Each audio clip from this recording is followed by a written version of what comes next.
திடீர்னு நேற்று ஒரு வாரத்துக்கு முன்னாடி எனக்கு பயங்கரமான ஒரு பிளாஷ் கிடைச்சது. ஆக்சுவலா பிறவி தொடர் கிடையாது, இறப்பு தொடர் தான் நடந்துருக்குது. பிறவி திருப்பி பிறக்க போறான், திருப்பி சாமர்த்துக்கு வந்துங்கிறான். நீங்க கவனம் தானே, போன தடவை செத்தனால தான் நம்ம பிறந்தோம். அப்ப செத்த தொடர் தானே அது, பிறக்க தொடர் கிடையாது. அது பிறக்கிறதுனா என்ன, புதுசா புதுசா புதுசா தானே வரணும். பிரபஞ்சத்துல புதுசா தானே. கொஞ்சம் யோசனை பண்ணி பாருங்களேன், நீங்க திரும்பி யோசனை பண்ணி பாருங்க, புரியும். போன தடவை செத்த, திருப்பி சாப்பிடுறேன். அதனாலதான் சாவத்தை பத்தி பயம் வேணாமா.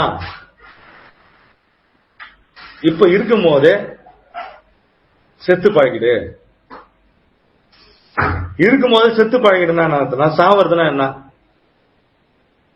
எதுக்கு சாவு, உங்களுடைய எதுக்கு சாவு சிம்பிளா புரியணும்னா உங்களுடைய நினைவுக்கு சாவு, ரிமெம்பரிங்க்கு சாவு. உங்களோட நினைவு என்ன இருக்குது, நினைவு எதுல இருக்குன்னா பாடியில இருக்குது. இப்ப இருக்கும் போதே நினைவற்ற தன் நினைவு எதிரால் ஆக்கப்பட்டதுன்னா, நினைவு எல்லாம் எதிரால் ஆக்கப்பட்டதுன்னா, நீங்கள் பெற்ற கல்வி, உங்களை பற்றி நீங்க வைத்திருக்கிற அனுமானம், உலகம் சொல்லிய அனுமானம், உலகத்தில் நீங்க வைத்திருக்கிற பற்றுதல், நீங்க செய்த பராக்கிரமங்கள் எல்லாம் நினைவு. நீங்க எடுத்து எழுதி பாருங்க, ஒரு 100 பாயிண்ட் எழுதி பாருங்க உங்களை பத்தி, எல்லாமே நினைவு. அது உங்களுக்கு சொந்தம் கிடையாது. அப்ப நினைவு இறத்தல் என்பது ரெசிஸ்டன்ஸ் இல்லாம உங்கள் மனமற்ற நிலையில் இருந்தீங்கன்னா நீங்கள் இறப்பது இல்லை.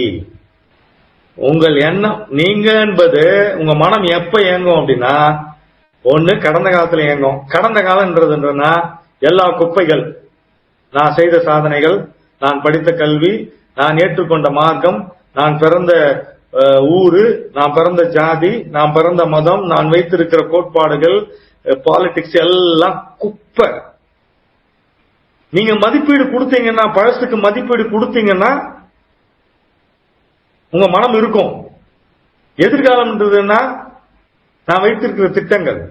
மனம் இந்த ரெண்டுத்துல தான் இயங்கிட்டே இருக்கும், எதிர்காலத்திலையும் கடந்த காலத்திலையும் இயங்கிட்டே இருக்கும். இந்த ரெண்டையும் கழிச்சிட்டீங்கன்னா இறப்பு இல்லை, வலி இல்லை.